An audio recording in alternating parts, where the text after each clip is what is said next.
Hello friends, नमस्कार। म हो सुरज।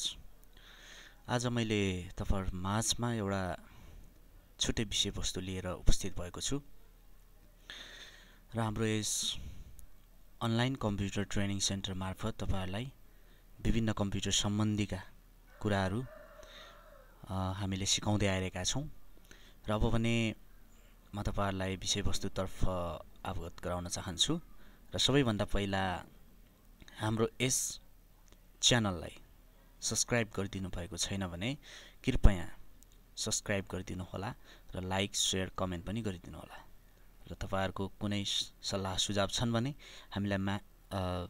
हामीलाई कमेन्ट मार्फत जानकारी गराउन सक्नुहुनेछ र हामीले त्यही अनुसारको भिडियो तपाईहरु माझमा ल्याउन सक्ने छौं। र अब भने म तपाईहरुलाई लोगो कम्प्युटर माइक्रोसफ्ट अफिस वर्डमा लोगो कसरी बनाउने भन्ने विषयमा तपाईहरुलाई यस विषयमा चाहिँ मैले तपाईहरुलाई एउटा भिडियो लिएर आएको छु। साथीहरु, अब भने म तपाईहरुलाई ढिला नगरी लोगो सम्बन्धी विषयवस्तु प्रस्तुत गर्न गइरहेको छु। लोगो कसरी बनाइन्छ? सबैभन्दा पहिला हामी तल स्टार्ट बटनमा गइसकेपछि माइक्रोसफ्ट अफिस वर्ड हामी ओपन गर्छौं।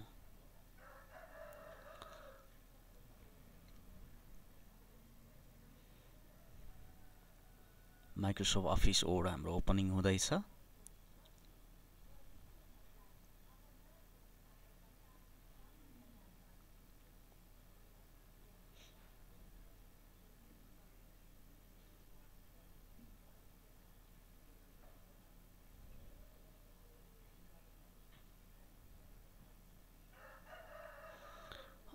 माइक्रोसफ्ट अफिस वर्ड 2007 हामीले ओपन गरेका छौं र यस मार्फत हामीले तपाईहरुलाई लोगो बनाएर देखाउने छौं।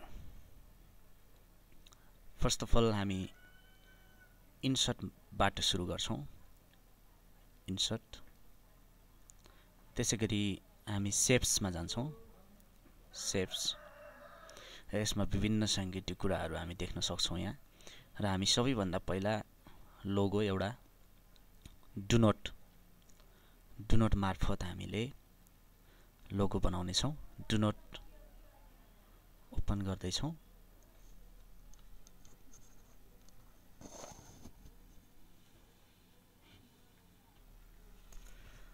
हामीले डु नोट लिइसकेका छौं र डु नोट लिइसकेपछि हामीले यो बीचमा पहेँलो एउटा बिन्दु देखाएको छ जसलाई हामीले सानो ठुलो साइजमा बनाउन सक्छौं यसरी है। र यसपछि लगत्तै हामी जान्छौं फेरि इन्सर्टमा र इन्सर्टमा गइसकेपछि हामी ओडाट भन्ने अप्सन छ जसमा क्लिक गर्छौं र हामी फर्स्ट स्टाइल नम्बर 1 ओडाट स्टाइल नम्बर 1 मा हामी क्लिक गर्छौं र यसमा हामीले भाषाहरू यसमा परिवर्तन तपाईलाई राम्रो भाषा जुन लाग्छ त्यो भाषा छनौट गर्न पनि सक्नुहुन्छ। योबाट मैले एउटा भाषा छनौट गर्छु।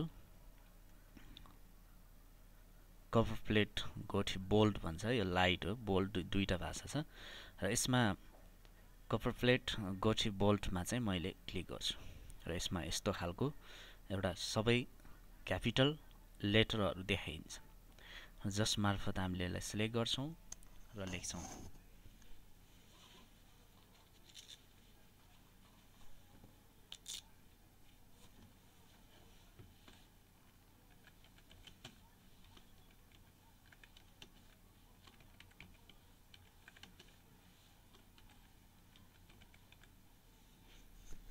हामी कम्प्युटर इन्स्टिट्युटको लोगो बनाउँदै छौं। त्यसैगरी मैले बनाउँदै छु ब्राइट फ्युचर कम्प्युटर इन्स्टिट्युट, यसको लोगो बनाउँदै छु। यसमा ओके गर्छु र यो यहाँनिर आउँछ र आइसकेपछि हामी टेक्स्ट र्यापिङ भन्छ यहाँ। सबभन्दा पहिला हामी टेक्स्ट र्यापिङ गर्छौं र यसलाई इन फ्रन्ट अफ टेक्स्ट मा लान्छौं। यसमा लगिसकेपछि यसलाई दायाँ बायाँ हामी जहाँसुकै पनि यसलाई सारेर लान सक्छौं र यति गरिसकेपछि हामी चेन्ज शेप भन्ने छ यहाँनिर।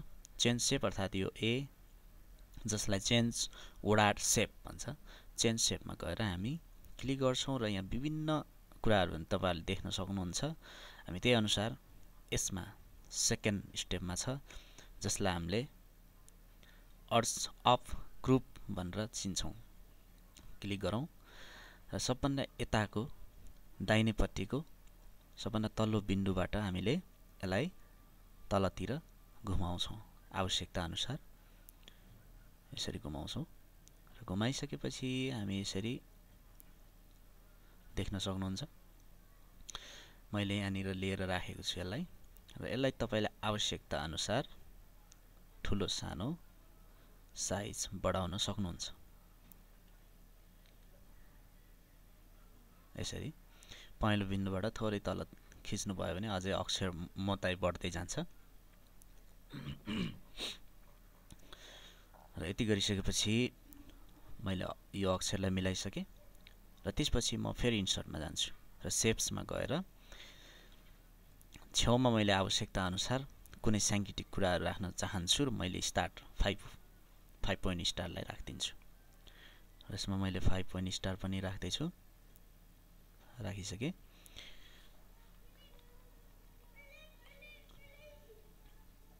पोइन्ट स्टार राखेँ र यही स्टारलाई मैले कपी गर्न गइरहेको छु। कन्ट्रोल सँग कपी गर्नु होला। कन्ट्रोल बटन थिचेर माउसले सार्नु भयो भने दुईवटा हुनेछ। कपी गरे। त्यसपछि म फेरि यसलाई इन्सर्टमा जान्छु र अर्को तलपट्टि राख्ने अक्षरलाई क्लिक गर्छु र ओडानमै गएर स्टाइल नम्बर 1 मा गएर क्लिक गर्छु र यसमा लेख्छु। यसको लागि पहिलाकै भाषा म छनौट गर्छु कपर प्लेट गोठी बोल्ड र जसमा गएर मैले यसलाई लेख्न गइरहेको छु। यो कहाँ पर्छ एड्रेस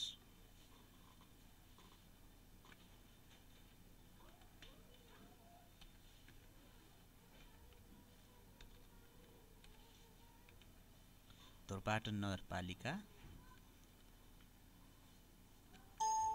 1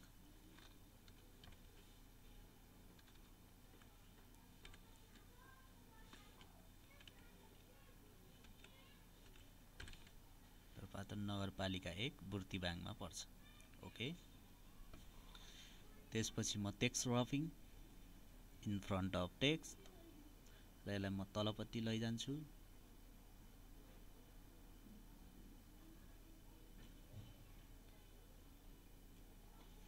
त्यसपछि यसलाई पनि म चेन्ज शेपमा जान्छु र अर्ड्स अपमा जान्छु। सरी अर्ड्स डाउन।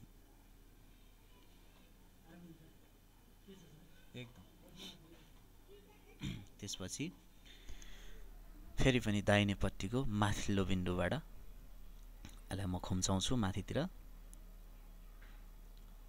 खुम्चाइसकेपछि म यसलाई सही ठाउँमा लगाएर राख्छु र यो पहेँलो बिन्दुबाट म अलिकति तलतिर तान्छु र फेरि सबभन्दा माथिल्लो बिन्दुबाट माथिपट्टि तान्छु।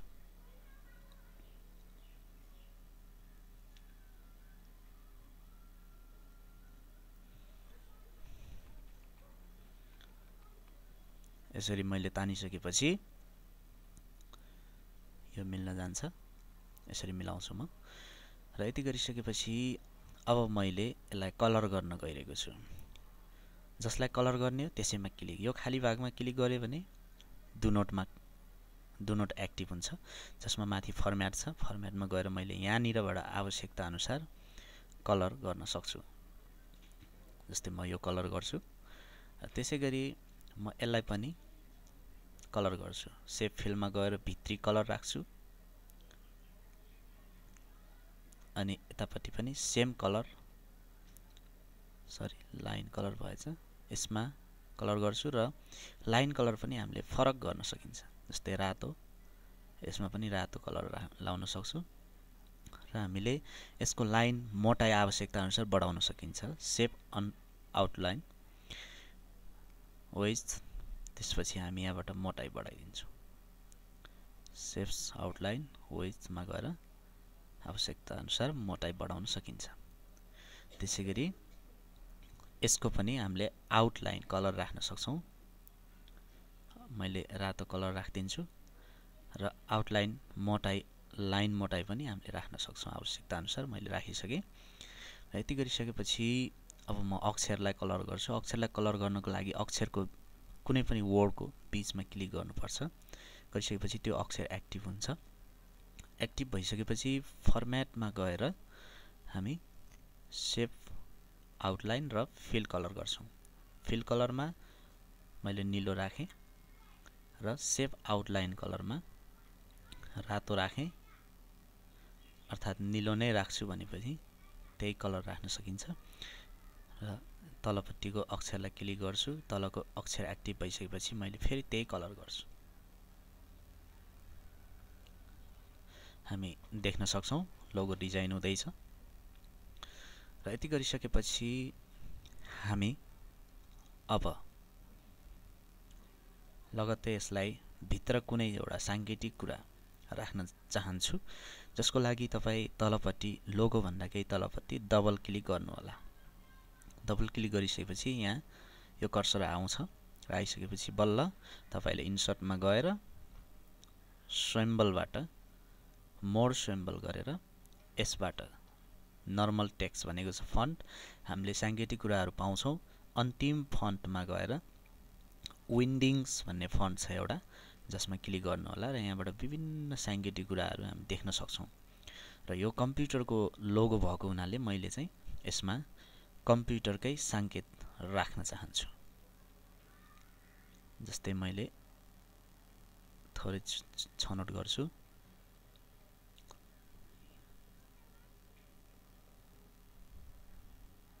हामी यहाँ एउटा ल्यापटपको चित्र देख्न सक्छौं र यो ल्यापटपको चित्रलाई राख्ने छौं। त्यो भन्दा पहिला म यसलाई पनि राख्ने छु। इन्सर्ट गर्छु, फेरि ल्यापटपलाई पनि इन्सर्ट गर्छु अनि यसलाई क्लोज गरिदिन्छु। र सर्वप्रथम मैले यसलाई सिलेक्ट गर्नुपर्ने हुन्छ। सिंगल सिलेक्ट गर्नु होला। पहिला मैले यो सांकेतिक कुरालाई सिलेक्ट गरिसकेपछि फेरि ओडारमा जान्छु। ओडार स्टाइल नम्बर 1 मा जान्छु र गइसकेपछि यहाँ फन्ट हामीले कुन भाषाबाट लिएको हो भन्दा विन्डिङ्सबाट लिएको। विन्डिङ्समा जान्छु र ओके गर्छु। र यो अलिकति ठुलो हुन्छ र यसलाई text wrapping in front of text गर्यौं भने मात्रै एक ठाउँदेखि अर्को ठाउँसम्म लान सक्छौं र यसलाई यहाँ लगेर तान्न सक्छौं। यसलाई दायाँ बायाँ सबै चुच्चोले चाहिँ राउन्डलाई छुने गरेर तान्नु होला।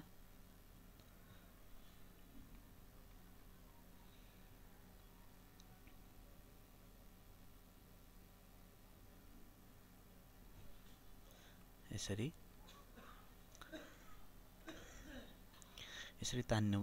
तानिसकेपछि मैले फेरि तलको कम्प्युटरलाई सिलेक्ट गर्छु, ल्यापटपलाई, र यसलाई पनि इन्सर्टमा गएर ओडार स्टाइल नम्बर 1 मा क्लिक गर्छु र यसको फन्ट चेन्ज गर्छु र अन्तिम फन्ट विन्डिङ्समा लान्छु अनि ओके गर्छु र यसलाई text wrapping in front of text गर्नै पर्ने हुन्छ।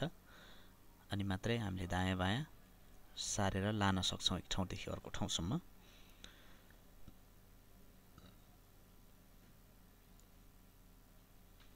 दायाँ बायाँ यसलाई मिलाइदिनुस्।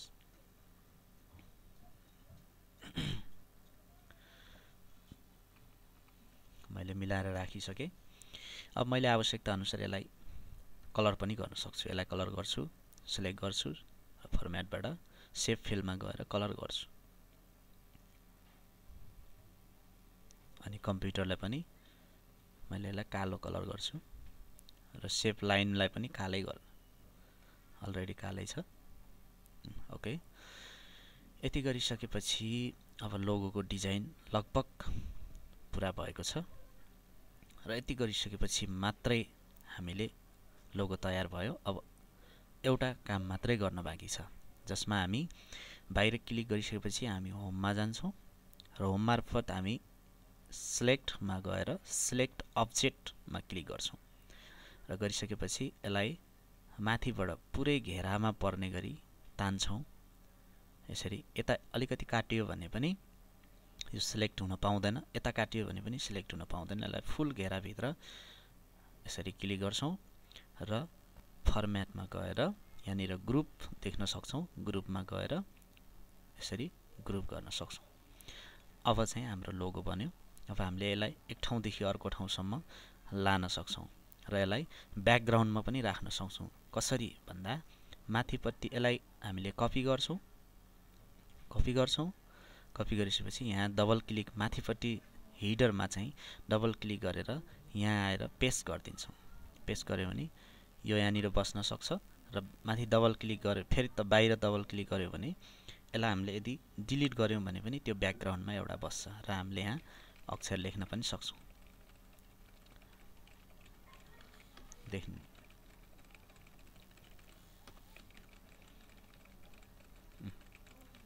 यसरी चाहिँ हामीले लोगोलाई ब्याकग्राउन्डमा राख्न सक्छौं। यसरी सर्टिफिकेट पनि हामीले बनाउन सक्छौं यस मार्फत विभिन्न डिजाइन गर्न सक्छौं र यसलाई फेरि अगाडि लिन पर्यो भने माथि डबल क्लिक गर्नुस्, यसलाई कट गर्नुस् र बाहिर तलपट्टि डबल क्लिक गरेर यहाँनिर पेस्ट गरिदिनुस्। यो चाहिँ लोगो बाहिर आयो। यसलाई अब आवश्यकता अनुसार सानो ठुलो साइज बनाउन सक्नुहुन्छ।